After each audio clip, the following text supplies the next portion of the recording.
고린도전서 신약성경 고린도전서 12장 3절 말씀 우리 한 절 같이 읽고 은혜 나누고자 합니다. 고린도전서 12장 3절. 예, 우리 찾았으면 같이 읽겠습니다. 그러므로 내가 너희에게 알리노니 하나님의 영으로 말하는 자는 누구든지 예수를 저주할 자라 하지 아니하고 또 성령으로 아니하고는 누구든지 예수를 주시라 할 수 없느니라. 아멘. 예, 한 세대 전 우리 할아버지 때쯤 되었을 때는 동네 어르신들이 들려주던 귀신 이야기 때문에 잠을 설쳤던 기억들이 있을 것입니다. 지금은 시골 동네에도 거의 찾아보기 어렵지만 예전 시골 마을에는 상녀집이 있었습니다. 동네에 장례가 났을 때 사용하는 상녀 그리고 그에 딸린 장례 용품을 넣어두는 곳이 곧 바로 상녀집이었습니다. 그것은 그래서 늘 귀신이 나온다고 하여 어린 시절 두려움의 장소가 되었습니다. 우리나라의 단골로 등장하는 귀신은 뭐니 해도 처녀 귀신입니다. 그리고 중국은 강시라는 귀신이 유명합니다. 그리고 유럽은 피를 빨아먹는 드라큘라가 유명합니다. 귀신의 존재를 지금도 믿는 사람이 있는가 하면 인간이 만들어진 그냥 상상의 산물이라고 하여서 믿지 않는 사람들도 많이 있습니다. 그런데 우리 성경은 귀신의 존재를 분명히 인정하고 있습니다. 신약 성경에는 귀신이라는 단어가 무려 100번가량 나오고 있습니다. 예를 들면 귀신 들려 벙어리 된 사람, 그리고 귀신 들려 무덤 사이에서 자기 몸을 상하게 하는 자, 또 군대 귀신 들린 자 등의 귀신의 이야기가 제법 성경에 많이 나오고 있습니다. 그런데 단 한 군데도 귀신에 대한 이야기는 긍정적으로 쓰인 것은 없습니다. 모두 다 귀신에 대한 이야기는 부정적인 이야기뿐입니다. 그리고 귀신은 항상 또 질병과 연관되어 있거나 인간다운 삶을 회방하는 그런 존재로 성경은 묘사하고 있습니다. 그래서 사람들에게 피해를 주거나 다른 사람을 괴롭히는 존재인 것입니다. 그래서 성경은 귀신을 악한 영이라고 그렇게 표현을 하고 있습니다. 반면에 성경은 악한 영과 대치되는 하나님의 영에 대해서도 말씀하고 있습니다.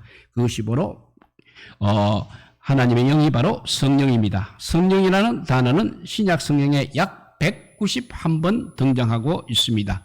그리고 또 다른 말로 거룩한 영 또는 주의 영이라고도 부르기도 하고 그 외에도 예수의 영, 그리스도의 영, 성결의 영 등으로 표현을 하고 있습니다. 성경 속 귀신 들린 자들은 귀신이 말하게 하는 대로 말하고 귀신이 행동하게 하는 대로 행동을 합니다. 그렇습니까? 귀신에 의해서 통제당하는 것으로 묘사하고 있습니다. 이와 반대로 성령에 사로잡힌 사람도 성령께서 말하게 하심을 따라 말하고 성령께서 시키는 대로 행동한다는 것을 알 수 있습니다. 성령 속 하나님의 사람들은 모두 성령으로 사는 사람들이었습니다. 성령으로 산다는 것은 바로 성령의 다스림을 받는 것을 말하고 있습니다.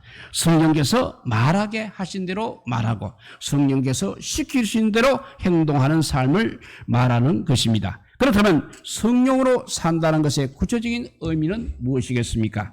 많은 사람들이 성령으로 사는 삶이라고 하면 커다란 능력을 행한다든가 놀라운 이적을 보이는 삶을 먼저 생각하게 될 것입니다. 물론 그것도 틀린 것은 아닙니다. 성령으로 말미암아 권능 있는 삶을 살아가게 되는 것입니다. 그러나 그것이 목적이 될 수는 없다는 것입니다. 성령께서 우리의 삶을 통해 이루고자 하시는 것은 바로 예수 그리스도를 제대로 믿는 삶, 이것이 바로 성령께서 우리의 삶을 통해서 이루고자 하는 목적인 것입니다. 성령은 우리가 예수님을 믿어 먼저 하나님의 자녀가 되게 하시고 그리고 더 나아가서는 이제 그리스도를 온전히 닮은 하나님의 백성으로 만들어 가시기 위해서 우리에게 오신 분이라는 것입니다.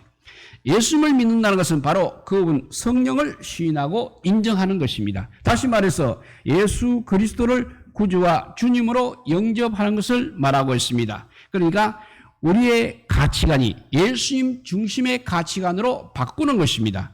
삶의 전반에 예수님을 주인으로 모시고 산다는 것입니다. 더 나아가 예수님께 모든 것을 맡기고 얻어가는 것이 바로 우리가 예수님을 믿는 것이라고 그렇게 말할 수 있다는 것입니다. 그리고 성령께서 하시는 가장 중요한 일이 바로 그것이라는 것입니다. 성령이 아니면 어느 누구라도 예수님을 구주와 주님으로 영접할 수 없는 것입니다. 그리고 더 나아가 예수님을 믿는 자로서의 삶 또한 살아갈 수 없습니다. 예수님을 구주로 고백하고 자신의 인생의 주님이라고 고백하는 것은 우리의 의지라든지 우리의 노력, 우리의 열심과 우리의 지식으로는 불가능한 것입니다. 그것은 성경은 그것이 전적으로 성령께서 역사하실 때 가능한 일이라고 말씀하고 있습니다. 성령이 아니면 우리는 예수님에 대해서 정말 바르게 알 수 없고 바르게 고백할 수 없는 것입니다. 성령은 예수님이 온 인류를 죄에서 구원하시기 위하여 오신 하나님이심을 바로 알게 하십니다.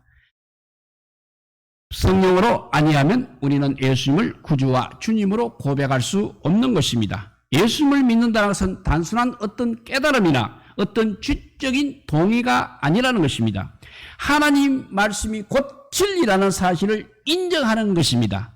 그리고 그 말씀을 유일한 우리 삶의 기준과 권위로 삼으며 살아가는 것이 바른 믿음인 것입니다. 머리로 아는 것이 이제 가슴으로 내려와서 손과 발을 향할 때 참 믿음이라 할 수 있는 것입니다. 죄인된 인간은 스스로 하나님의 뜻을 깨달아 그분이 원하시는 삶을 살 수 없는 것입니다. 죄인은 항상 하나님에 대하여 죄성을 가지고 있는 것입니다. 그렇기 때문에 하나님의 다스림을 받기를 거부하고 있습니다. 그리고 스스로 왕이 되어서 자기 마음대로 살아가게 되어 있는 것이 죄인인 것입니다. 그런 죄인에게 성령께서 역사하시게 되면 자신이 죄인임을 비로소 깨닫게 되는 것입니다. 자신의 죄가 얼마나 무서운 것인지를 알게 되고 유일한 구원자이신 예수님을 붙들 수밖에 없게 되는 것입니다. 스스로 이제는 왕의 자리에서 내려와서 예수님을 왕으로 모시며 그분의 말씀에 순종하는 삶을 살기 시작하는 것입니다. 그것이 구원인 것입니다. 죄인이 하나님의 백성이 되는 것보다도 더 놀라운 기적이 세상에 어디에 있겠습니까? 죄인으로 태어나서 죄 가운데 죽어서 영원한 형벌을 받아야 할 존재가 이제 하나님의 자녀가 되어서 영생을 선물로 받고 복된 삶을 살게 되는 것보다 더 놀라운 복음은 없는 것입니다. 그 모든 과정 가운데 역사하시는 분이 바로 성령님이십니다. 물고기에게 물이 자연스러운 것처럼 성도에게는 교회에 나와 예배하는 것이 그와 같지 않을까 생각합니다. 그렇다 보니까 왜 예배를 드리고 왜 신앙생활을 하는 것인지 잘 알지 못한 채 그냥 교회에 다니는 분들도 적지 않이 있는 것 같습니다. 어떤 젊은 남자가 어느 날 교회에 나오기 시작했습니다. 처음 신앙생활을 하는 것이라고 했는데 굉장히 열심히 교회에 다녔습니다. 새벽 기도도 빠지지 않았습니다. 찬양대도 섬겼습니다.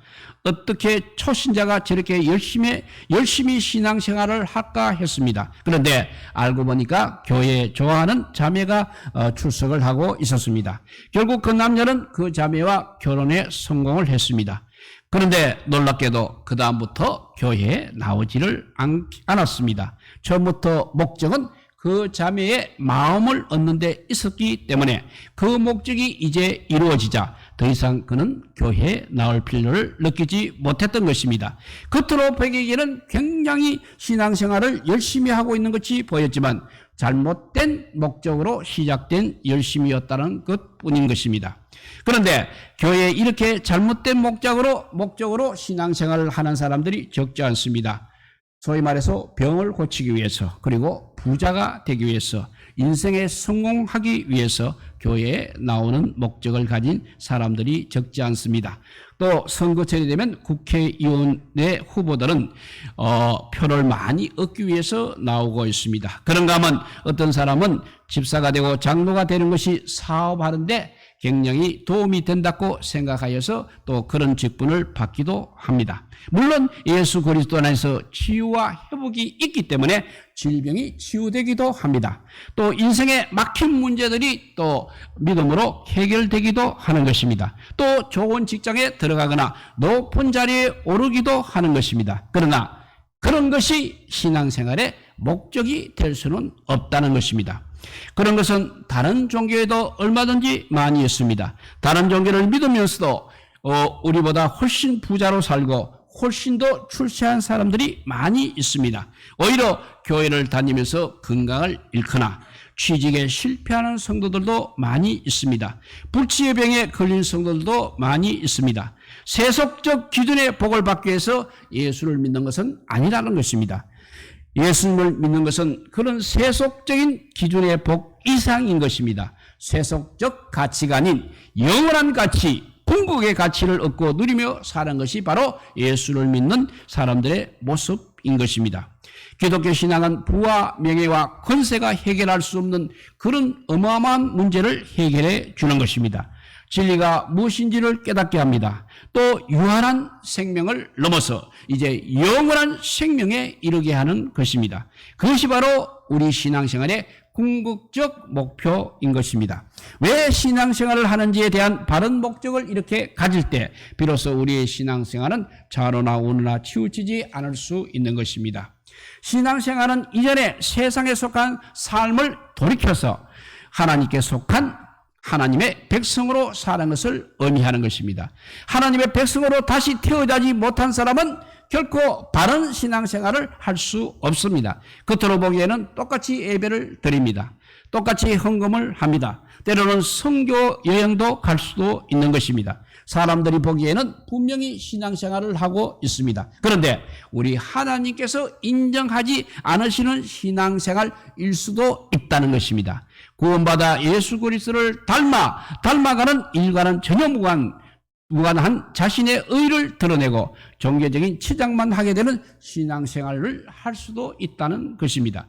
요한복음 3장에 보면 한밤중에 니고데모가 예수님을 찾아와 질문하는 장면이 나오고 있습니다. 니고데모는 유대인의 지도자로서 사내들인 공회의 회원이기도 한 것입니다. 사내들이라는 것은 71사람으로 구성되어 있습니다. 입법과 사법과 행정권을 가지고 있습니다. 그렇기 때문에 유대 사회 내에서는 굉장한 막강한 영향력을 행사했던 것입니다. 유대인이라면 사내들인에서 만든 법을 반드시 따라야 했습니다. 대제사장과 왕도 사내들인의 결정을 따라야 했습니다. 종교뿐만 아니라 국가의 중요한 사항까지도 결정할 수 있는 막강한 권한을 가지고 있었습니다.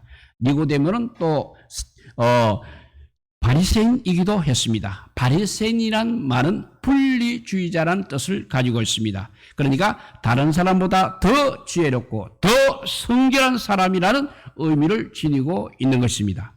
그들은 율법을 준수했습니다. 금식과 기도에 항상 모범을 보였습니다. 구제도 열심히 했습니다. 도덕적으로도 완벽에 가까운 삶을 살았습니다. 매너와 품격에서도 여성에게도 존경을 받았습니다. 니고데모는 인생에 더 이상 이룰 것이 없을 정도로 그야말로 큰 성공을 이룬 그런 사람이었습니다. 부와 명예와 권력 모든 것을 그야 손에 넣은 사람이었습니다. 겉으로 보기에는 완전에 가까운 니고데모였지만 그는 온전치 못했습니다. 성경은 그가 빛을 가진 자처럼 보이지만 실상은 어둠에 속한 밤의 사람이었음을 드러내고 있습니다. 예수님은 니고데모에게 거듭나야 한다고 말씀해 주었습니다. 하나님 나라는 세상의 명예와 부와 지혜로 갈 수 있는 것이 아니라고 했습니다. 율법주수와 도덕적 삶으로도 하나님 나라에 갈 수 없습니다. 자신의 노력으로 했던 그 무엇으로도 안 된다는 것입니다. 오직 성령으로 거듭난 자만이 갈 수 있는 곳입니다. 예수님의 말씀을 듣는 니고데모는 충격을 아마 받았을 것입니다. 니고데모는 평생 하나님 나라를 기다린 사람입니다. 니고데모가 율법을 철저히 지켰던 이유도 바리새인으로 구별된 삶을 살았던 이유도 모두 하나님 나라를 기다렸기 때문인 것입니다. 그런데 예수님은 그가 얼마나 율법을 잘 지켰는지, 산에 드린 공회원으로서 얼마나 대단한 업적을 이루었는지, 바리새인으로서 얼마나 성결하게 살았는지, 얼마나 많은 구제를 했는지를 물어보지 않으셨습니다. 물과 성령으로 거듭나지 아니하면 그런 것들이 다 소용없다고 하신 것입니다. 여기서 거듭나다란 단어는 위로부터 그리고 처음부터 다시 이런 의미를 가지고 있습니다. 영혼의 다시 태어남을 거듭남의 의미인 것입니다. 거듭남은 영혼의 다시 태어남을 의미하고 있는 것입니다. 육은 아래로부터 납니다. 그렇지만 영은 하늘로부터 다시 나는 것입니다. 영혼의 다시 태어남은 오직 성령으로만 가능한 일이라고 우리 주님은 말씀하셨습니다. 그리고 물과 성령에 대한 해석은 다양합니다. 여러 해석들 가운데 가장 보편적인 견해는 물은 회개를 의미하고 성령은 예수님을 구주와 주님으로 시인하는 것이라고 해석하고 있습니다. 그런데 물과 성령이 무엇인가에 대한 해석보다 더 중요한 것은 거듭나야 한다는 사실입니다. 거듭난다는 것은 자신의 노력으로 할 수 있는 것이 아니라는 것입니다. 열심히 공부하여 얻을 수 있는 지식 같은 것도 아닌 것입니다. 오직 성령의 역사로만 가능한 것입니다. 성령이 아니고서는 예수님을 구주로 고백할 수 없습니다. 성령이 아니고서는 예수님을 주인으로 모시고 사는 것도 역시 불가능합니다. 그런데 생각보다 많은 사람들이 신앙생활을 하면서 거듭남에 대해서 잘 모르고 있습니다. 신앙생활을 한다는 것이 마치 도덕적이고 윤리적인 사람이 되어가는 것이라고 착각하고 있습니다. 신앙생활을 한다는 것이 복을 받아 세속적인 성공을 거두는데 도움을 주는 것이라고도 여기기도 하는 것입니다. 하나님께 무엇인가 드려서 그에 걸맞는 어떤 대가를 받아내는 것이 신앙생활인 줄 알고 있습니다. 그렇지 않다는 것입니다. 그런 것들은 바로 자신의 의를 드러내 줄 수 있습니다. 그렇지만 천국과는 전혀 무관한 것들입니다. 하나님 나라를 볼 수도 경험할 수도 없습니다. 그 나라의 백성이 되어 영원한 생명을 얻지도 못합니다. 거듭난 성도만이 하나님 나라를 유업으로 받게 되는 것입니다. 거듭남은 삶의 노력과 정성과 열심으로 되는 것이 아니라는 것입니다. 교양과 지성과 학식으로도 되지 않는 것입니다. 큰 부와 명예와 권세로도 역시 되지 않는 것입니다. 부의 정도, 지식의 정도, 건강의 정도와 상관없이 오직 성령의 역사로만 예수님을 구주로 시인할 수 있고 우리 주님을 영접할 수 있는 것입니다. 여기서 복음이 무엇입니까? 복음이란 말은 원래 기독교 용어가 아니었습니다. 사회적으로 먼저 사용되고 있던 정치적인 용어였습니다. 복음이라는 것은 곧 황제가 온다는 소식, 그것이 바로 복음이라고 불렀습니다. 왜냐하면 황제가 오게 되면 집도 고쳐지고 음식도 주고 옷도 주었기 때문입니다. 그러니까 삶의 여건이 좋아지니까 얼마나 좋고 기쁘겠습니까? 그러나 그러한 기쁨은 한시적인 것입니다. 영원하지 못했던 것입니다. 새로 고친 집도 세월이 지나게 되면 낡아집니다. 음식은 곧 떨어집니다. 옷도 더럽혀집니다. 황제가 세운 나라도 결코 영원할 수 없었습니다. 더 강한 힘을 가진 나라가 생기게 되면 전쟁에서 패하게 되고 역사의 뒤편으로 사라질 수밖에 없는 것입니다. 이 땅에 그래서 영원한 것은 없습니다. 영원한 기쁨은 이 땅에 어디에도 없는 것입니다. 오직 한 분, 예수 그리스도만이 우리에게 영원한 기쁨을 주실 수 있는 분이십니다. 얼마나 착한 일을 많이 했는가, 얼마나 도덕적인가, 얼마나 지식이 많은가, 얼마나 부를 많이 소유했는가와 상관없이 오직 그분을 믿음으로 말미암아 영원한 하나님 나라의 자녀가 될 수 있기 때문인 것입니다. 이 땅에서는 비록 돈도 없고 인기도 없고 병도 병약하여 고통스럽고 힘든 삶을 산다 할지라도 예수님을 믿음으로 영원한 하나님 나라를 소유할 수 있다는 것보다 기쁜 소식은 없을 것입니다. 하나님 나라를 보고 하나님 나라에 갈 수 있다는 것이 바로 복음인 것입니다. 그러니까 예수 그리스도가 복음입니다. 하나님의 자녀됨이 복음인 것입니다. 영생이 복음인 것입니다. 지금은 병들고 가난하고 고통받고 어렵고 힘들게 살아도 내가 예수님을 믿음으로 영원한 천국이 나에게 있음을 믿고 확신한다면 그것이 복음인 줄을 믿으시기 바랍니다. 아무리 큰 죄를 지었어도 예수님만 믿게 되면 하나님 앞에서 그 어떤 죄도 용서받을 수 있는 것입니다. 그 어떤 더럽고 추악한 죄인도 예수님만 믿으면 하나님의 자녀가 될 수 있습니다. 그렇기 때문에 예수 그리스도의 복음이라고 말하는 것입니다. 그 복음을 듣고 예수님을 새로운 생명으로 다시 태어나 하나님의 자녀가 되는 것이 바로 거듭남인 것입니다. 이 거듭남의 역사는 성령께서 주시는 것입니다. 그러니까 성령이 얼마나 중요한 분인지 모릅니다. 밤중에 예수님을 찾아왔던 니고데모는 그 후에 어떻게 되었습니까? 요한복음 7장에 보면 초막절의 절기 때 대제사장들과 바리새인들이 화석들을 시켜 예수님을 잡아오게 합니다. 그런데 그들이 예수님을 잡아오지 않고 그냥 왔습니다. 왜 잡아오지 않았냐고 묻자 지금까지 그 사람이 말하는 것처럼 말한 사람은 아무도 없었습니다 라고 대답을 했습니다. 그러자 바리새인 사람들이 질책하며 이렇게 말했습니다. 너희도 미혹된 것이 아니냐. 지도자들이나 바리새파 사람들 가운데 그를 믿은 사람이 어디에 있느냐 말이야. 율법을 알지 못하는 이 무지랭이들은 저주받은 자들이다고 그렇게 말했습니다. 사람들이 율법에 대해서 제대로 알지 못하고 그냥 예수님께 미혹이 되어 저주를 받게 되었다고 말한 것입니다. 그런데 그때 당돌하게 나서는 한 사람이 있었습니다. 바로 니고데모입니다. 그의 말이 세번역 성경에는 이렇게 기록되어 있습니다. 요한복음 7장 51절 세번역 성경에는 세번역 성경으로 읽어보면 우리의 율법으로는 먼저 그 사람의 말을 들어보거나 그가 하는 일을 알아보지도 않고 사람을 판결할 수는 없지 않습니까? 라는 말입니다. 니고데모가 이렇게 예수님을 지금 변호하고 있는 것입니다. 상해들인 공회원이었던 니고데모가 율법을 변호하고 바리새인들을 변호하는 것이 아니라 지금 예수님을 변호하고 있는 사람으로 바뀌어 있는 것입니다. 평생 예수님을 위해 살았던 사람도 아니었습니다. 예수님의 제자도 아니었습니다. 그런데 그가 자신의 명예와 목숨을 걸고 예수님을 변호하는 자리에 지금 서 있었다는 것입니다. 니고데모의 이야기는 그것으로 끝나지 않습니다. 요한복음 마지막 부분에 다시 한번 더 등장하고 있습니다. 요한복음 19장 38절 39절 말씀입니다. 아리마대 사람 요셉은 예수의 제자이나 유대인들이 두려워 그것을 숨기더니 이 일 후에 빌라도에게 예수의 시체를 가져가기를 구하며 빌라도가 허락하는지라 이에 가서 예수의 시체를 가져가니라. 일찍이 예수께 밤에 찾아왔던 니고데모도 몰약과 침향 섞은 것을 100리터라쯤 가지고 온지라 했습니다. 예수님의 시신을 달라고 하는 것은 그의 예수님의 일행임을 드러나는 것과 다르지 않았습니다. 예수님은 로마의 반역자로 사형을 당한 것이기 때문에 자칫하면 붙잡혀 갈 수도 있었습니다.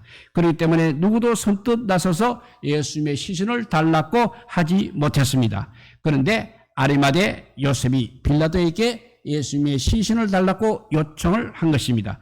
그런데 이어지는 내용을 보면 빌라도가 예수님의 시신을 회수하는 것을 허락했을 때 니고데모가 다시 등장을 하는 것입니다. 몰약과 침량 섞은 것을 100리터라쯤 가지고 와서 예수님의 장례를 치르게 됩니다. 니고데모는 예수 그리스도를 위해 목숨을 바칠 수 있는 자로 이렇게 완전히 변화되어 있었던 것입니다. 그것이 어떻게 가능했습니까? 성령으로 말미암아 가능하게 된 것입니다. 니고데모는 이제 성령으로 거듭났고 성령으로 예수님을 주라 시인할 수 있었다는 것입니다. 예배당에 얼마나 오래 닿느냐가 중요한 것은 아닙니다. 어떤 직분을 받느냐도 중요하지 않습니다. 얼마나 많은 헌금과 얼마나 많은 봉사를 하느냐도 중요하지 않습니다. 오직 소위 신앙의 거칠에만 맞고 거칠에 말고 더욱 사모하며 구해야 할 것이 바로 성령입니다. 성령이 임해야 거듭날 수 있습니다. 성령이 임해야 예수님을 주로 시인할 수 있습니다. 성령이 없이는 결코 우리는 하나님의 자녀가 될 수 없습니다.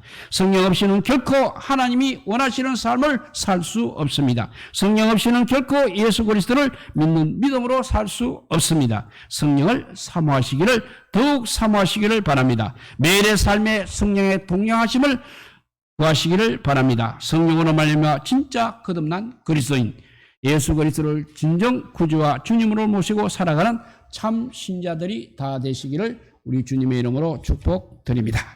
기도하겠습니다. 사랑의 하나님, 감사합니다. 오늘 니고데모가 거듭난 것을 보았습니다. 성령으로 예수님을 주라 시인하는 것을 보았습니다. 우리 모두 그렇게 시인하면서도 성령의 아버지, 성령과 함께 살지 못하고 늘 세상에 치우쳐 살았음을 고백합니다. 이제 아버지 바로 살게 하여 주시옵소서. 아버지, 성령 없이는 우리가 하나님의 자녀가 되지 못하고 하나님의 자녀가 아니면 하나님 나라 갈 수가 없습니다.